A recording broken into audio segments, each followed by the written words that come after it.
Hello and welcome to another AIC Productions video.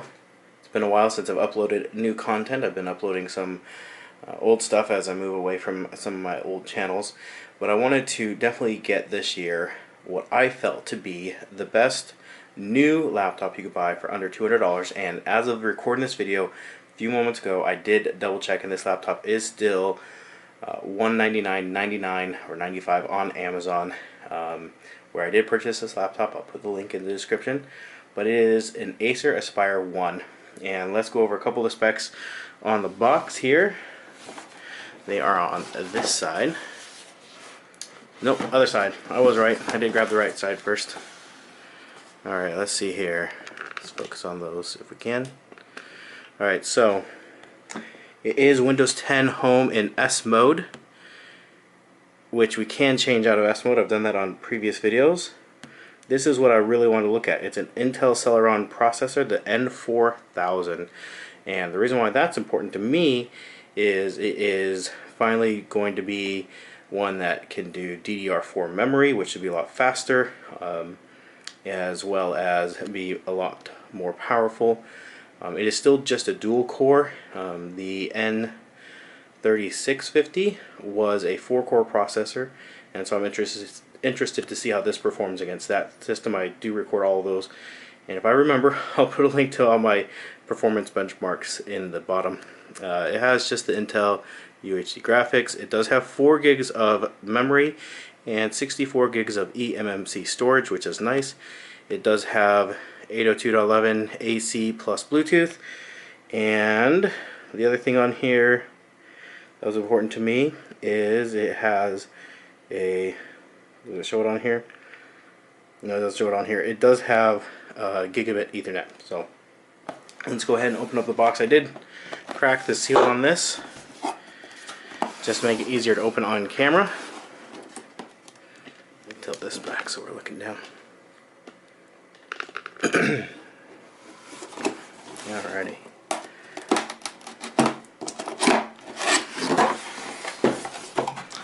So first things first, let's grab out the power cord.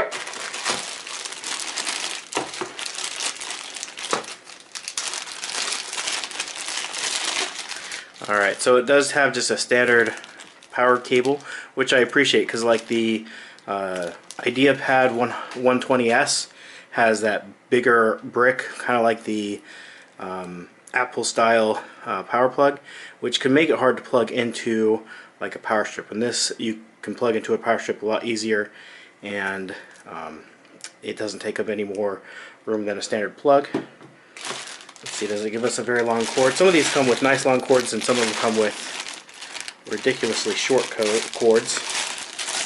And this looks like it is let's unwrap it. Looks like it's on the medium side of things. If you include both the length of the power cord as well as this cord, it's reasonable. I don't know the exact length. I didn't see that mentioned anywhere, but we'll check that out.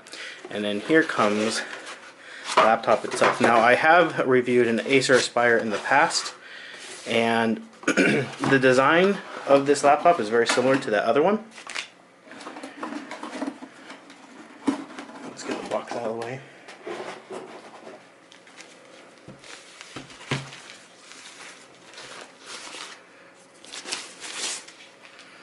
So it kind of has, it's plastic, but it kind of has a brushed metal look finish to it.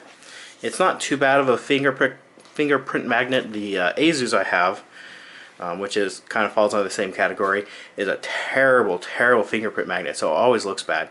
This brushed metal look does give it some resilience to that. Go ahead and open it up. It is a full HD 1080 screen, and it has a fairly decent sized keyboard. Just initial impressions, decent sized trackpad, decent sized keyboard. The power button is in the absolute wrong place. Apple's been doing that, and so everybody feels like they have to copy them, and they need to just stop it. It's a terrible location for a power button. I'm sure it's cheaper to produce since you're not having to have a power button up here off the side or along the side of the notebook like a lot of other laptops. But let's go ahead, readjust the camera, and boot her up and see what we're dealing with. Alright, so just going along the laptop here, the front edge has nothing. It is a nice thin bezel. The speakers are downward facing and on either side of the laptop. It does have screws that allow access to the laptop. I have not opened this yet, but we definitely will be doing that here as part of the video. Along the left hand side here we have the gigabit Ethernet, which is I really love this, being on these laptops, actually having Ethernet. You have HDMI, your USB 3.1, I believe it's either 3.0 or 3.1, I'll have to double check that. It does have a full-size SD card slot. I don't know if that takes the SD card all the way in. We have a headphone jack. Oh, come on, focus. Sorry, it's black, and so it's wanting to focus on everything but this laptop. There we go. So the headphone jack. You have two USB 2.0 ports, which I find to be okay. They actually say, let me see here real quick. Yeah, they're just USB 2.0. Sorry. And then there's a power and a hard drive indicator light, and this is where you plug in power. Go ahead and open that back up again. Just looking again, a little bit closer look at the keyboard. We have the decent size trackpad. Keyboard feels okay, a little springy, feels alright. The layout's a bit interesting. You have the home, page up, page down, and end button here along the side versus being up here or intermixed down with the keys. The arrow keys I always find to be a bit annoying. I wish they would come down a little bit and give you a bigger up and down arrow key. I typically find that I use the up and down arrow keys far more than I use the right and left, and so having these tiny little up and down arrow keys is annoying. I wish they were larger keys. I wish this came down just a little bit and gave us bigger up and down arrow keys. Intel Inside sticker, and then we have the Acer Aspire A114-32-C1YA, and this tells us it's got DDR4, faster memory speed, precision touchpad, it is multi-touch, 802.11ac, gigabit Ethernet, which is awesome, Intel Celeron processor, the N4000, and it has 4 gigs of memory and 64 gigs of storage. So let's go ahead, get it plugged in. Now the cord is on the shorter side once you have it all out, which is unfortunate because, you know, when I'm here at the house it's fine because I can position myself nice and close to a plug. But if you're out at school or if you're at work, that's a lot harder thing to do sometimes. Let's go ahead and get tied in on that screen. And I'll go ahead and skip past the Windows intro stuff that it has you go through. No need for you to sit through that.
Alright, so we are up and going with this laptop.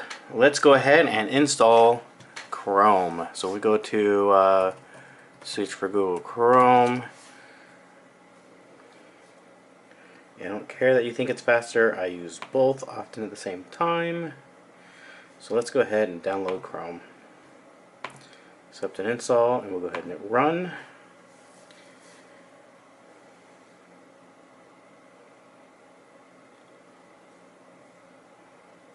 So this is running Windows 10s, and it's a lot like Windows RT, which is Windows 8, and you can only download and install applications through the App Store, which if you have a smartphone, specifically say an iPhone like I do, is great because the App Store is excellent. It's full of great apps that are vetted, are graded, and reviewed by typically your peers, and lots of options on there. You know they're going to work, and there's very few apps on here that are crap. Now there are apps on here that are crap, but they're definitely the minority. There's just a lot of good apps in here, and you know they're going to work on your phone. Unfortunately, the Windows Store is anything but. It's terrible. It's one of the biggest piles of poo there is, and so we do not want to stick with oh, that's not what I wanted. Windows 10s. Let's get out of this. So it's real simple, unless they've changed it the last couple months. You go to update security. So you go to settings, activate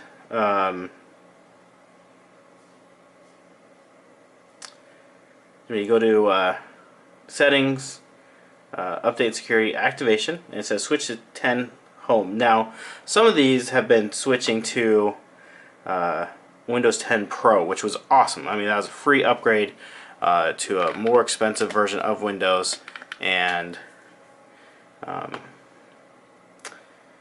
it was free on a $200 laptop. Now it's just, we don't want to add.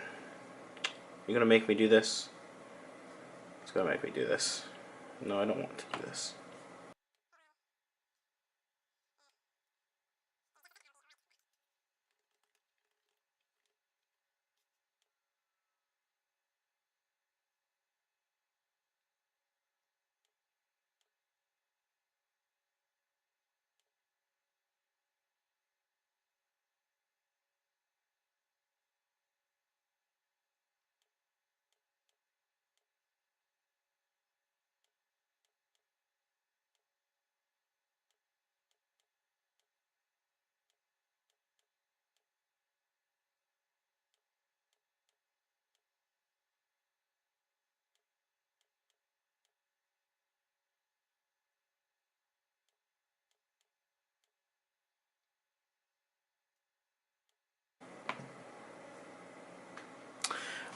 Alright, so it looks like to switch out of S mode you have to be logged into your Microsoft account, and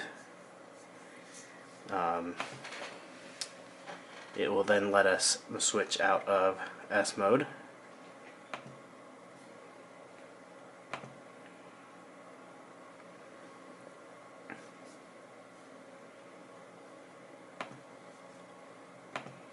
So let's go here,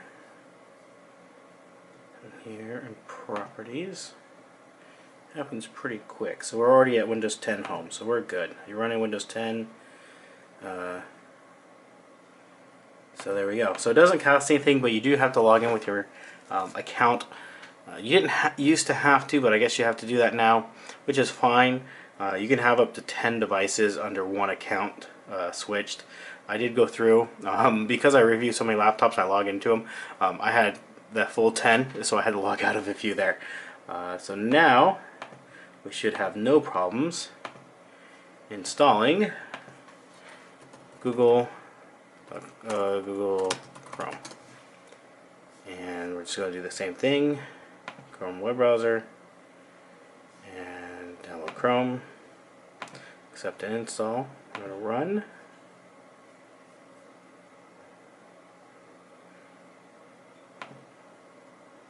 So much crap pre-done on all of these.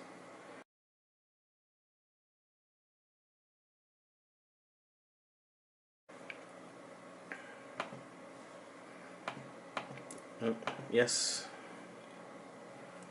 Let's see, of the 64 gigs, nice, you have 44. So it uses 20, and I'm sure if I go through and clean up some of the bloatware that comes on it, I'm sure I could actually get that down a few gigs, but that's not bad. I'm pretty happy with that. I'm just going to install Chrome just to show that you can after switching out.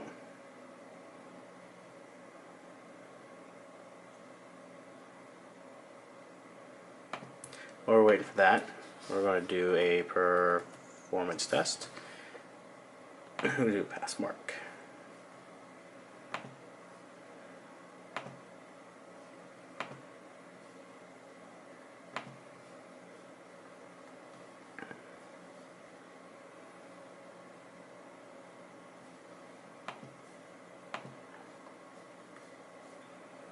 And Chrome is installed. We'll go ahead and close that. And while this is installing, we're just going to go through so much stuff. Task Manager, we're going to see what else is running at startup. Oh, not bad, not bad. For something that's fresh out of the box, that's actually not too bad. I haven't made any changes to the computer except for changing out S mode, but you have all of these things here pre-installed. Candy Crush, that's pretty typical. Evernote, typical. Just seeing if there's anything extra. LinkedIn, typical.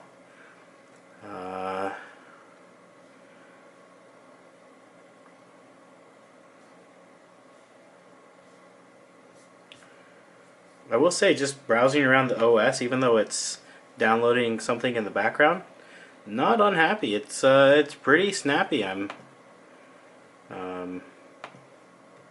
me open up that Task Manager, see what we're doing as far as performance. So let's go ahead and open up Chrome. And again, it's downloading something in the background. We'll just go to YouTube.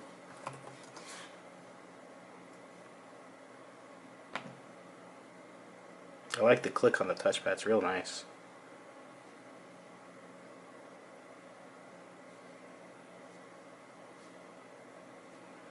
Let's see here. So I'm not logged in, so this is just all the generic stuff that YouTube comes up with. It's so weird. You know, I have all my things that I am subscribed to. Let's do whatever this one is. I think I have this. Yeah, I have this unmuted. Fixates on the female form.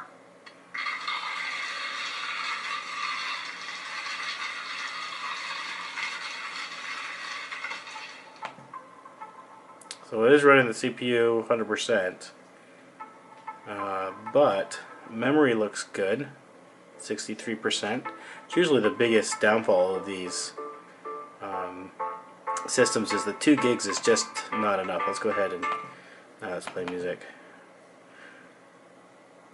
Into full screen, out of full screen. That's not bad. That's usually it is running HD, so it's at 720. Let's bump this up.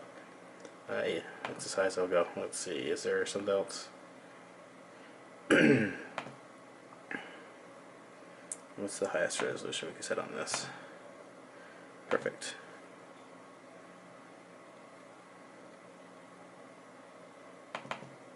Full screen. Not bad. Not bad at all. It's actually better than I was expecting it to be. Out of full screen. Wow, I'm impressed for Celeron. That's really good. Let's go ahead and close out of Chrome. Is this done? Oh.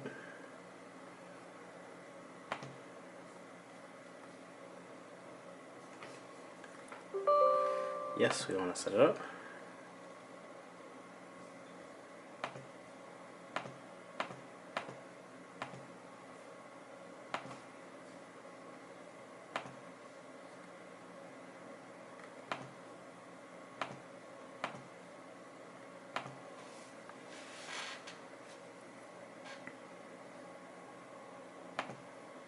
Alright, we'll go ahead and do the performance test here.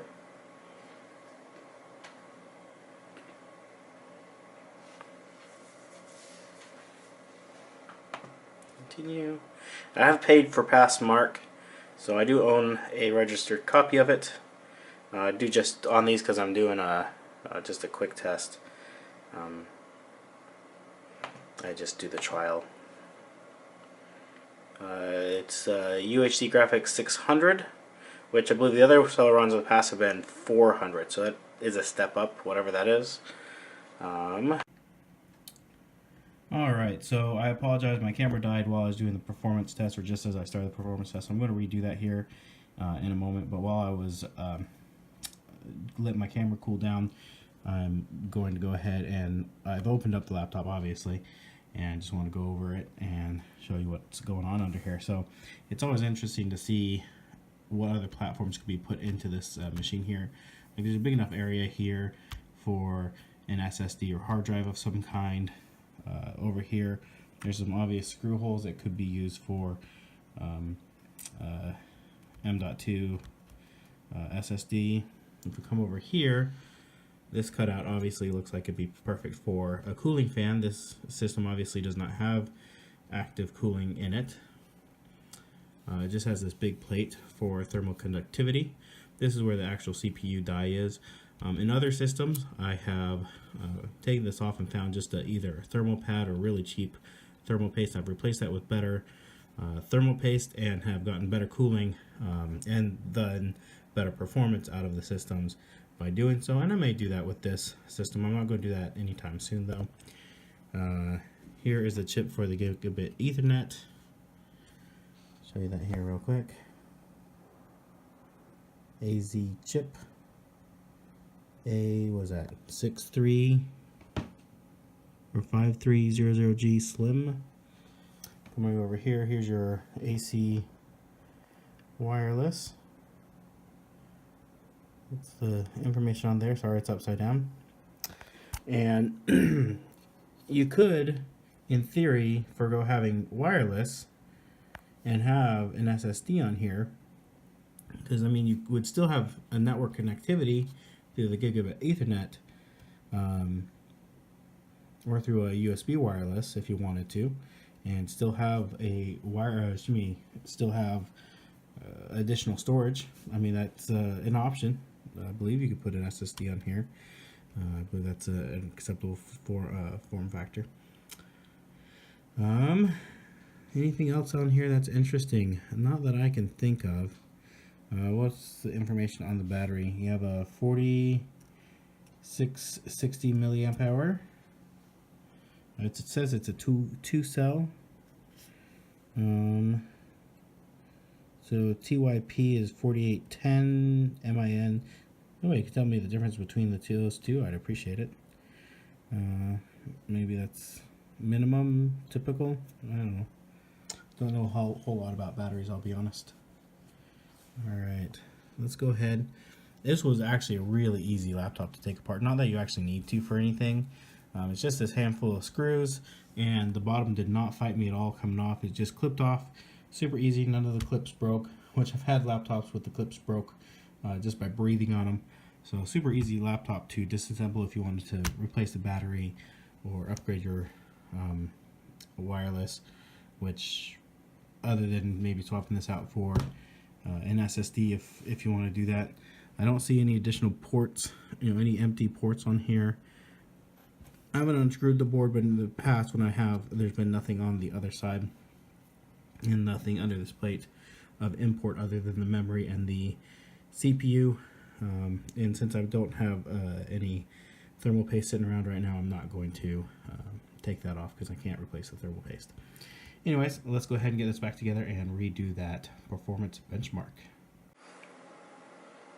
Alright, so I've had to reboot the system, and so I thought I might as well show you the BIOS or EUFI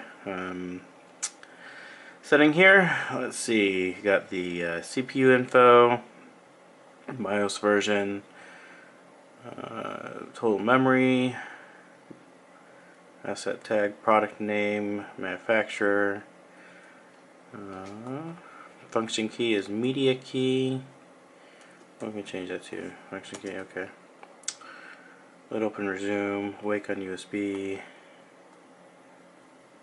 touchpad advanced, okay, Intel, security, let's see, you can only, there's no options there, boot, that, I believe this is a virtualization, nothing for SATA. Alright, we didn't change anything. We'll go ahead and boot up and then we will run the performance test.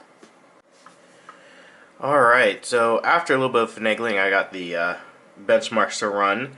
I guess I installed the application prior to it syncing with internet time, and then it synced with internet time and that broke it. So I had to screw around a bunch to get it to run. Anyways, so here are the final results. We had an overall pass mark rating of 1011, I'll round up there. CPU mark 1570, 2D is 320, 3D is 328, memory mark is 926, and disk mark is 1118. So, as I said before, I do have a list of different computers, laptops I have reviewed in the past. Let me zoom in on this, and again, I'll put this into the description if it will focus.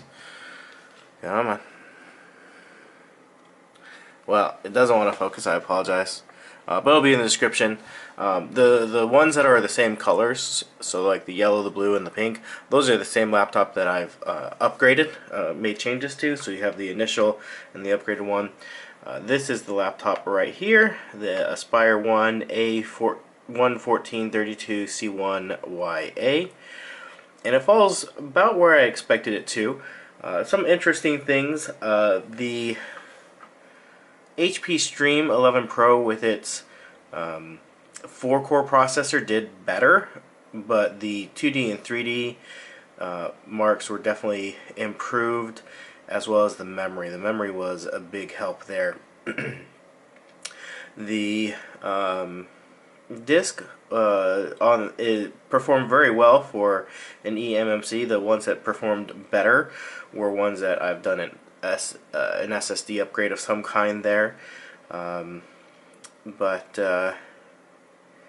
Yeah, it definitely performs pretty well. That CPU mark, probably the closest one that I compare it to is the IdeaPad 120S, which is right here. This is the Celeron 3550, and it is better in every way. It's got a faster CPU, 2D, 3D. 3D though is very close. It's only difference by 8 points. But memory is faster, and the disk is fast, or has a higher score. So I'll put a link to this in the description. I apologize, I don't know why my camera is refusing to focus on it.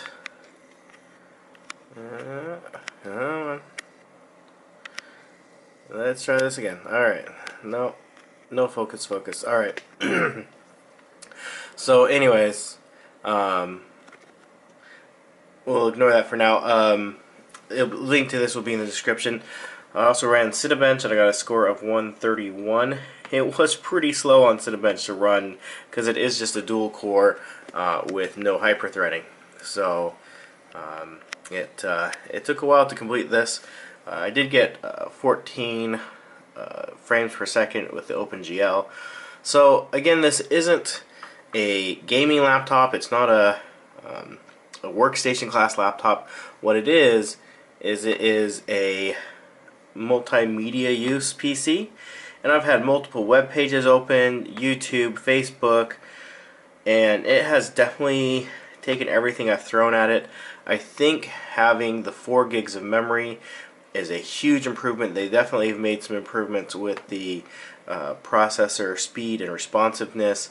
I never feel like it's just sitting at 100% pegged constantly. So if you're looking for a sub $200 laptop this winter and you need it to be brand new, I can definitely recommend this. It's got a beautiful screen. It is a 1080, so you're going to be able to watch videos in full HD.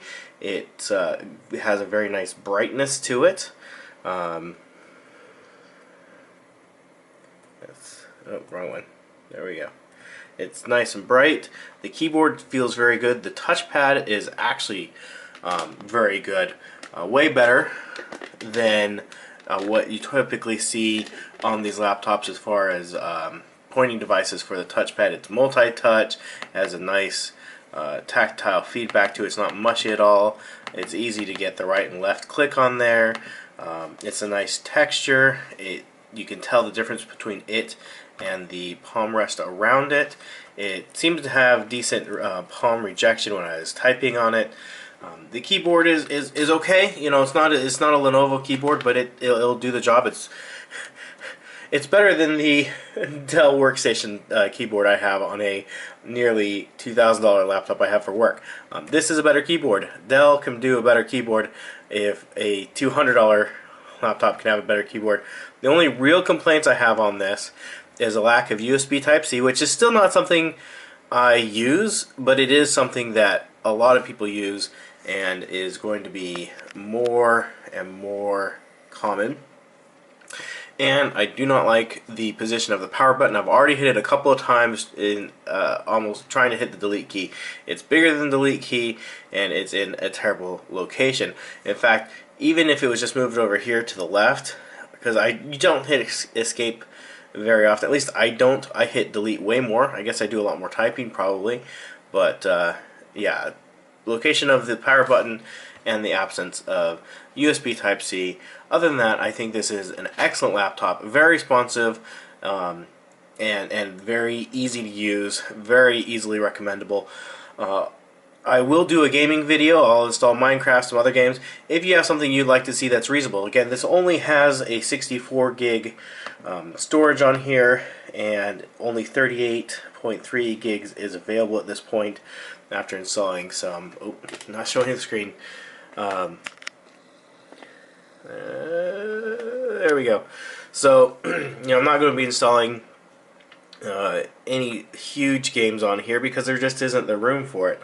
But I definitely will throw some games on here, do some gaming, and if you want to see something specific, let me know in the comment section down below, and I will see if I can accommodate. Anyways, thank you for watching, and I hope you have an amazing day.